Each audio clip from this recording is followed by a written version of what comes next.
warahmatullahi wabarakatuh. Terima kasih Pak Sudi atas waktunya. Pada kesempatan ini kami ingin mewawancara Bapak seputar langkah-langkah Bapak dalam mengambil keputusan dalam menyelesaikan permasalahan yang ada sebagai seorang pemimpin di sekolah ini. Nah, Pak Sudi bersedia? Insyaallah siap. Oke Pak, yang pertama Pak ya, bagaimana Bapak mengidentifikasi kasus-kasus yang merupakan dilema etika bagi Bapak? Terima kasih sebelumnya atas kesempatan yang baik ini, kita sambil bisa ngobrol-ngobrol namanya ini. Tentunya kalau di sekolah, karena ini adalah komunitas banyak yang harus memang kita perhatikan, pasti ada hambatan-hambatan atau kendala-kendala yang terjadi. Salah satunya yaitu masalah problema etika ya. Ini memang kadang terjadi. Kenapa saya katakan kadang terjadi? Karena tidak semuanya kawan-kawan itu ada rasa ketersinggungan, terutama di dalam kegiatan pembelajaran. Nah, bagi teman-teman kita yang kejadian ini dan terjadi di lapangan, maka seorang kepala sekolah pun harus jeli. Artinya jeli apa? Harus secepatnya menyelesaikan masalahnya. Karena masing-masing guru ini mempunyai hak dan kewajiban yang sama, apalagi untuk di kelas. Jadi apabila kita salah mengintervensi, maka hasilnya tidak seperti yang kita harapkan. Maksud saya, secepatnya kepala sekolah menyelesaikan. Satu, kita panggil dulu, salah satunya kita coba mintai keterangan dulu. Apa sih permasalahannya? Kemudian guru yang satunya pun tetap kita panggil, apa permasalahannya kita dengarkan. Dan yang paling penting bagi saya, sekali lagi saya garis bawahi, bagi saya menghindari dua-duanya dipanggil bersama. Karena ini belum tentu bisa menyelesaikan masalah. Bahkan akan terjadi debat kusir yang tidak ada selesai. Iya. Konfrontir nanti setelah kita sudah mendapatkan informasi dari satu-satu dan kita memang sudah tahu faktanya kayak apa di lapangan. Jadi kepala sekolah tidak boleh cuma mendengar laporan dari satu orang, kemudian konfrontir, jangan. Kepala sekolah harus tahu yang terjadi sebenarnya kayak apa, supaya nanti supaya objektif dan tidak ada keberpihakan seorang kepala sekolah terhadap guru. Nah, itu yang harus kita garis bawahi. Nah, itu salah satu cara yang kita lakukan selama ini. Terus Pak Sudi, berdasarkan dari langkah-langkah yang sudah Bapak ambil dalam pengambilan keputusan tadi Pak, kira-kira apa yang selama ini yang menjadi tantangan Bapak atau dalam pengambilan keputusan tersebut Pak? Kira-kira tantangannya apa saja dan seperti apa Pak? Iya, terima kasih. Tantangannya banyak, apalagi terkhusus di sekolah kita SMPB Sukatron ini. Mayoritas teman-teman kita di sini ini sudah senior semua, sudah hampir purna bakti. Kebetulan juga saya sebagai pemimpin sudah tidak termasuk senior lah ya istilahnya. Ini sebetulnya menjadi beban secara psikologis. Tapi karena tugas dan kewajiban seorang pemimpin itu harus dikesampingkan dulu, karena kita harus mengutamakan yang kepentingan umum. Jadi caranya yang saya sebutkan tadi, untuk menghadapi yang kejadian ini, misalkan pernah terjadi, ini adalah guru senior dan guru junior. Harus hati-hati, terutama yang senior, karena senior pasti merasa saya lebih berhak. Padahal tidak ada kita namanya yang aku lebih berhak dan tidak. Semuanya kesempatannya sama. Apalagi sekarang kita ini sudah mempunyai prinsip di kurikulum merdeka, kan merdeka bagi guru. Jadi ekspresi guru ya harus memang benar-benar dilakukan. Tinggal jangan sampai kemerdekaan seorang guru mengganggu kemerdekaan guru lain. Caranya itu tadi, kita panggil, kita coba dulu, ajak berbicara dari hati ke hati, kemudian kita sampaikan apa keinginan kita supaya tidak mengganggu kemerdekaan guru lain. Dengan demikian, kita pengennya jangan yang guru tersebut, terutama guru senior, merasa terpaksa menjalankan kebijakan sekolah. Ini tidak boleh.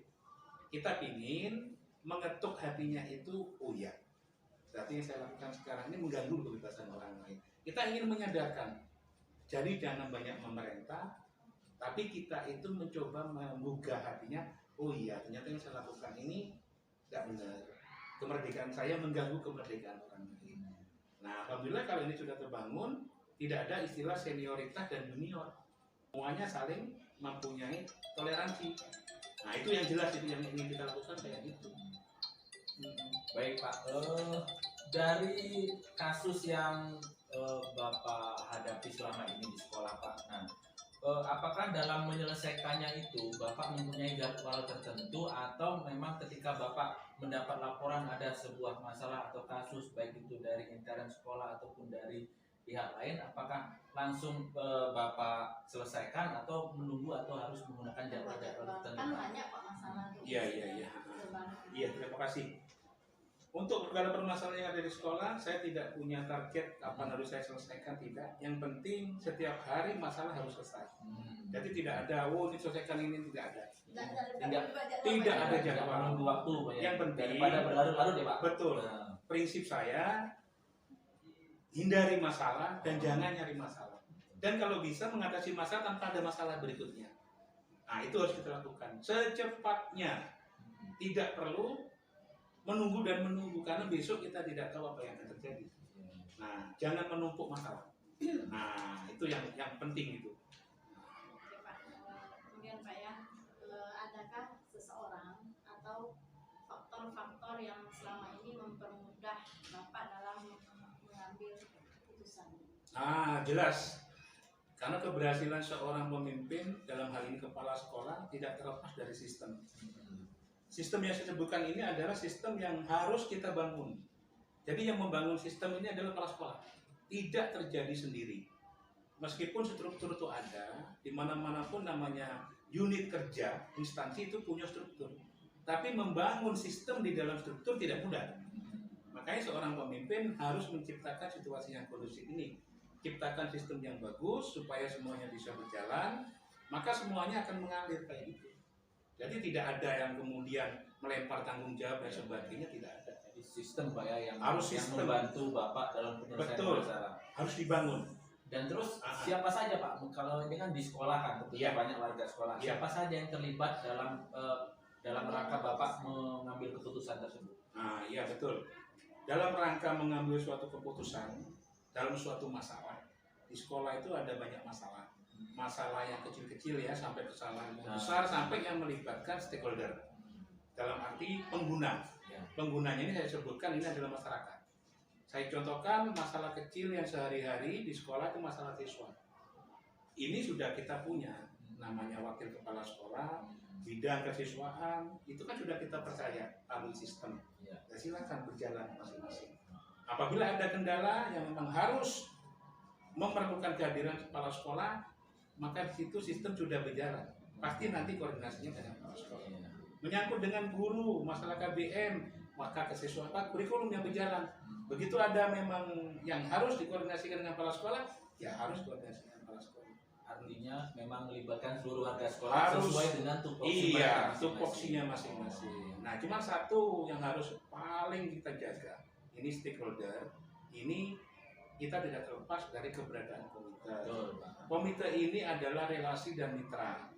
Ini tidak hanya kita butuh mereka dipanggil, tapi suatu saat perlu kita ajak ngobrol di waktu luang kepala sekolah, kesibukannya harus kita ajak ngobrol tentang kemajuan sekolah.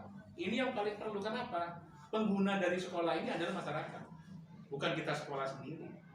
Begitu kita akomodir keinginan masyarakat, kita siap SDM-nya, kalau sudah nyatu ya, matching uji kita itu, maka semuanya sudah berjalan. Jadi apa yang menjadi tanggung jawab kita laksanakan dengan baik, masyarakat sebagai pengguna memberikan amanah ke kita bisa menjalankan amanahnya. Nah, itu yang saya sebutkan di stakeholder ya, yang di luar kita lingkup intern sekolah, keberadaan komite sekolah itu. Itu yang paling penting. Terima kasih Pak Sugi, penjelasannya sudah sangat menginspirasi kami. Terakhir ini Pak Sugi, kira-kira pelajaran apa yang bisa kita dapatkan dari selama ini Bapak dalam menyelesaikan permasalahan dalam pengambilan keputusan yang serba dilema ini? Kira pelajaran apa yang bisa kita dapatkan? Terima kasih. Yang jelas nanti kayak Pak Santo dengan Ibu Yuli ke depan adalah calon pemimpin yang sekarang sudah disiapkan. Bagaimana cara-caranya itu semuanya ada. Ini kan baru teori nanti belajarnya di CGP ini teori. Tapi teori belum tentu sama pelaksanaannya nanti pada waktu kita terjun langsung. Ini cuma ada sedikit mungkin pesan ya terhadap junior saya. Pemimpin itu harus memang hadir di tengah-tengah apa yang kita pimpin. Jadi memang kita itu tidak merasa diperlukan, jangan. Tapi itu dibutuhkan. Dan jangan pemimpin hanya bisa memberikan contoh. Penting saya garis besar. Seorang pemimpin jangan bisa memberi contoh, tapi menjadi contoh. Jangan memberi contoh, tapi jadi contoh. Ini yang paling utama. Dan yang terakhir, laksanakan tanpa ada beban, kemudian laksanakan dengan tanggung jawab sehingga apa yang diputuskan semuanya insya Allah nanti memenuhi apa yang kita inginkan. Itu cuma pesan, suatu saat nanti Pak Santo dengan Bu Yuli jadi pemimpin, kalau memang masih ingat yang saya sampaikan, insya Allah nanti apa yang dijalani enak, bukan jadi beban, tapi sudah menjadi kewajiban bagi seorang pemimpin. Terima kasih Pak. Silakan ditutup. Pak Sugi atas waktunya, atas sharing pengalamannya, semua menjadi Motivasi bagi kami. Ya. Motivasi untuk kami ke depan. Saya tutup. Ya. Assalamualaikum warahmatullahi Waalaikumsalam. Oke, Bu Mutia, Assalamualaikum warahmatullahi wabarakatuh. Terima kasih Bu Mutia.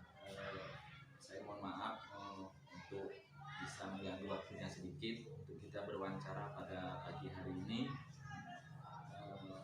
Sebagai calon guru penggerak, kami ditugaskan untuk bisa melaksanakan sebuah wawancara dengan pemimpin satuan pendidikan yaitu kepala sekolah dalam hal mengidentifikasi kasus-kasus yang terjadi di sekolah ibu, terutama yang berkaitan dengan dilema etika ataupun rujukan moral. Nah, terima kasih Ibu sudah bersedia dan kita mulai wawancara kita pada pagi hari ini. Ya, pertanyaan pertama untuk Ibu yaitu dalam hal kasus-kasus yang terjadi di sekolah Ibu, bagaimana Ibu mengidentifikasi kasus-kasus yang merupakan dilema etika ataupun rujukan moral yang ada di sekolah Ibu? Oke, dilema etika. Iya.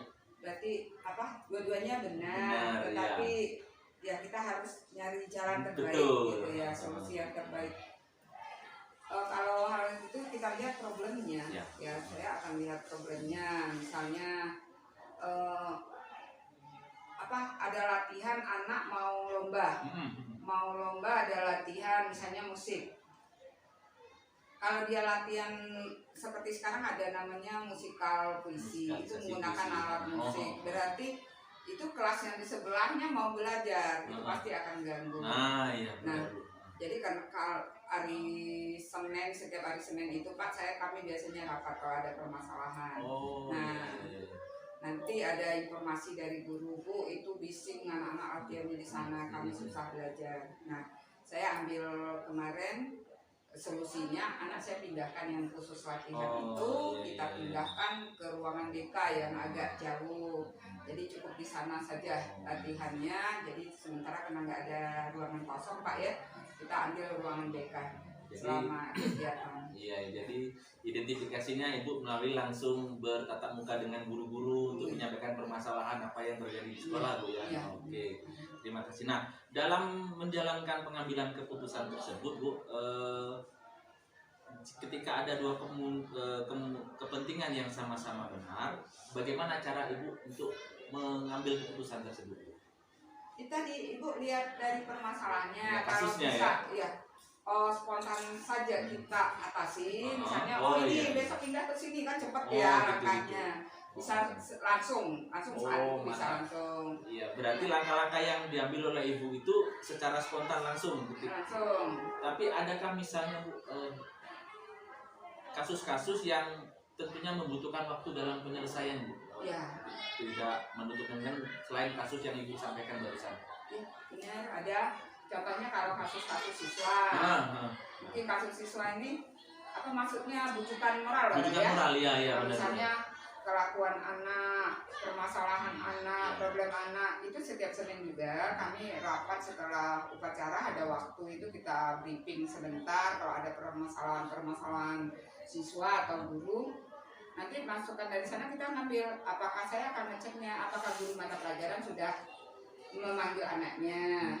Sudah itu kalau sudah Bu, tapi anaknya nggak berubah misalnya. Nah kita serahkan ke wali kelas dulu, suruh lapor ke wali kelas, nanti disuruh wali kelasnya, nanti baru ke BP. Gitu. Jadi langkah-langkah yang ada langkah-langkah. Ya, ke BP, nanti dari BP kalau itu butuh bantuan atau pendampingnya dari kesiswaan, kita langsung suruh ke kesiswaan. Kalau BP bisa langsung mengatasi, kita biarkan dulu. Nah kalau sudah langkah-langkah semuanya dilakukan, masih terkendala, nanti panggil orang tua berurusannya baru dengan saya. Gitu. Jadi ada tahapan-tahapan yang harus didahului sebelum sampai ke kepala sekolah. Oke, terima kasih Bu. Selanjutnya Ibu, dalam hal selama ini Ibu mengatasi, mengambil keputusan tentang kasus-kasus yang terjadi di sekolah itu, ada nggak halangan atau tantangan dalam Ibu melaksanakan proses pengambilan keputusan tersebut? Ada. Tantangannya kadang apa yang ingin kita lakukan di sekolah tidak sejalan dengan wali murid di rumah. Jadi kalau kita pengen anak ini punya kesibukan, jangan HP-nya dikontrol. Kadang orang tua nggak akan sempat kontrol. Sementara kita di sekolah sudah wanti-wanti dengan orang tua, itu juga tantangan karena kenakalan anak sekarang ini banyak karena medsos. Jadi yang galak tidur di dalam kelas lagi belajar, itu kan kita pengennya kalau kita guru kan nggak bisa mantau. Kita panggil orang tuanya, anaknya sering tidur, tapi orang tua tolong jam sekian diambil HP anak biar dia tidur. Tapi orang tua kebanyakan tidak melakukan karena kami sudah coba nanya dengan anak. Iya. Jadi memang bisa jadi faktor yang menjadikan hambatan faktor eksternal dari dari rumah tangga ya Pak, keluarga. Nah selanjutnya Ibu, adakah faktor-faktor yang selama ini atau orang, karena Ibu sebagai kepala sekolah tentunya ada teman kerja, rekan kerja bawahan Ibu dan sebagainya, ada faktor ataupun orang yang selama ini mempermudah atau membantu Ibu dalam pengambilan keputusan? Rata-rata semua guru membantu karena saya mau ngambil keputusan, misalnya anak ini sudah kita konsultasi dengan orang tua dan dengan orang tua, nah nanti kita musyawarahkan. Gitu. Jadi semua guru jadi itu terlibat Ibu ya? Ya terlibat berdasarkan data-data mereka juga. Jadi semua guru lah sangat bantu saya. Artinya memang semua warga sekolah tetap kita libatkan dalam proses pengambilan keputusan tersebut ya. Oke. Terakhir Ibu, dari semua hal yang telah disampaikan oleh Ibu, nah kira-kira Bu, pembelajaran apa yang bisa kita petik dari pengalaman Ibu dalam praktek pengambilan keputusan tersebut?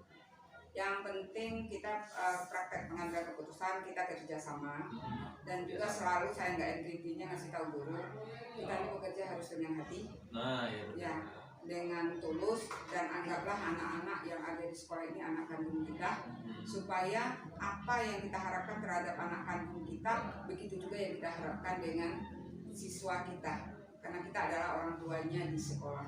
Yaitu yang saya selalu tekankan dengan guru-guru, makanya kami nggak bosan-bosan walaupun sudah banyak permasalahan kita masih coba terus. Nah bahkan pengalaman lagi juga yang kita dapat, ada anak yang harus berhenti sekolah karena tidak punya kendaraan, yang tadinya tinggal dengan orang tuanya dengan keluarga lain ya.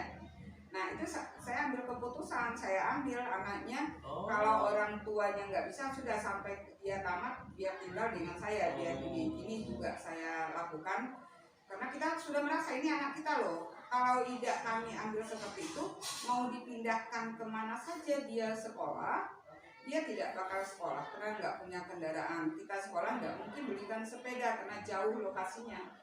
Nah, harus belikan motor kan nggak Iya, mungkin itu. benar. Jadi solusi yang saya ambil ya saya tarik, saya tinggalkan di rumah. Mantap itu Bu, itulah yang dinamakan dengan kalau di pembelajaran kami calon guru penggerak Bu, itu solusi trilema namanya Bu.